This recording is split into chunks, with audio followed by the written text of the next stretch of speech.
Has anybody ever told you to stay connected or you're too disconnected? I think it's terrible advice.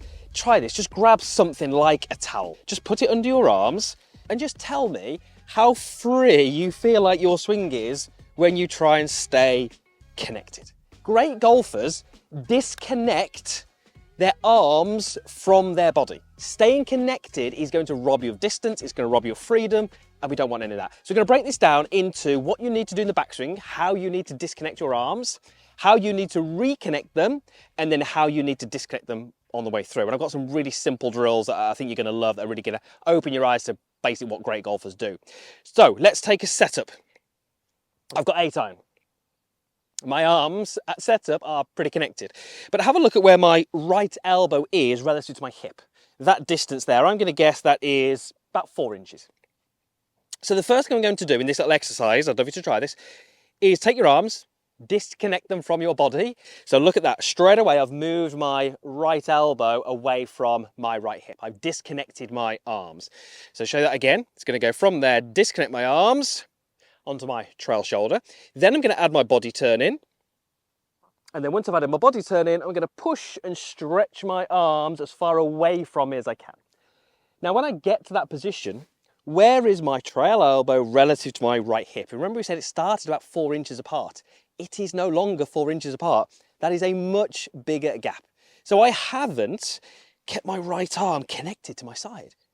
Because if I did, I'd be around here, I'd be so flat, it would just be almost impossible to play golf.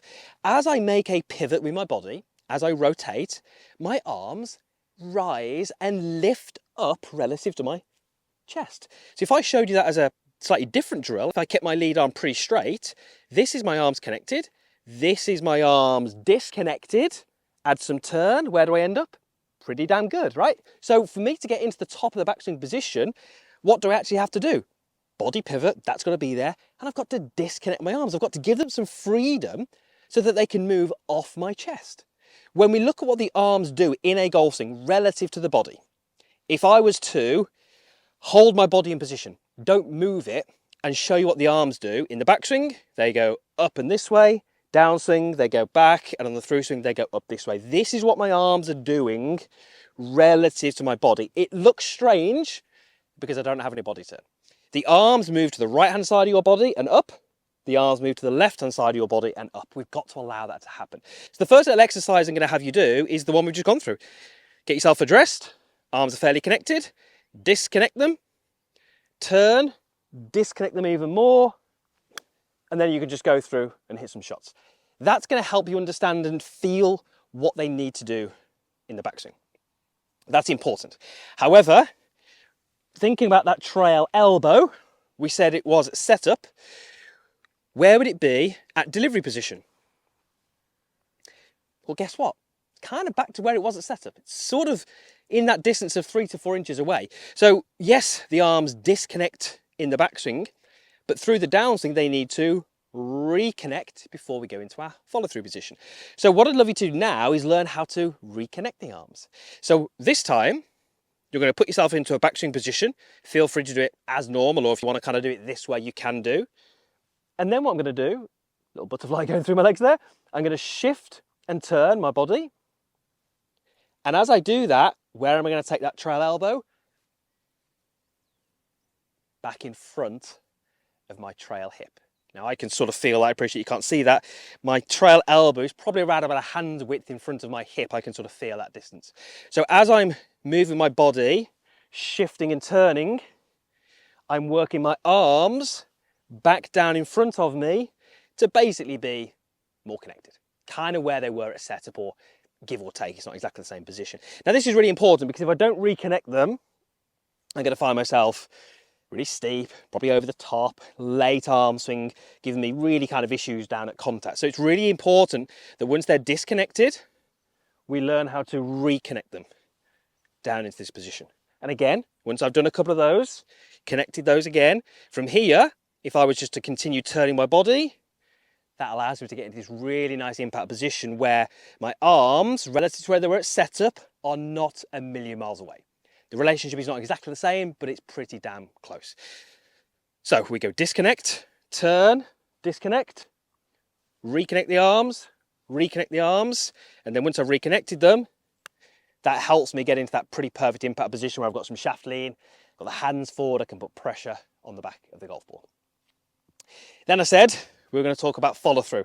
Now this is really important because so many golfers on the follow through almost have kind of too much connection. You know, that's the common problem, isn't it? The arms are kind of almost too yanked into the body, too pulled in, the upper arms are too connected to the side. Disconnecting at this point is actually a really, really good thing. So here's a great little exercise. This is really simple. You can do this at home. You don't need a golf ball. Take the golf club, pop it into your kind of belly button here. Left hand goes onto the metal, right hand goes onto the metal. So at this point here, that golf club is in contact with me.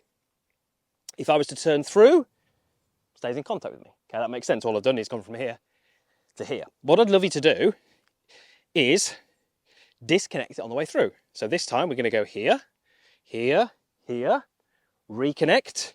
And as I go through, look at that. I've created a gap. How big is that gap? It's again about the width of my hand. How have I done that? Well, I've tried to pull my upper body back and away from the golf ball as I've let the club head travel out towards the target. The last thing I want to do at this point is chase the club down to the target with my body. So as I go through, club is in belly button, disconnects, reconnects, through to here. And I want to keep that gap within reason as wide as I can. Okay, but look at the body shape. I'm almost pulling back away from the club head as the club head is going out this way. My arms are more disconnected here than they were at setup. They're starting to raise up off my chest because from here, what do? They continue to disconnect as I go through to my follow through position. And when I finish my golf swing, how much connection have I got with my arms and my body? Not a huge amount. They are nowhere near where they were at setup. Trying to stay connected in the golf swing, I don't think is helping anybody. Learning or understanding how they disconnect, reconnect and disconnect is actually massively going to help. So I'm going to hit a little shot doing that little exercise, and there's absolutely no reason why I can't sort of try and integrate all three. So we go here, here, here, reconnect them, and then go through. And what I'm really learning there is a perfect blend of pivot, arm swing relative to my body. Great golfers do that. Don't stay connected. Don't be that golfer at the start. Use those drills instead.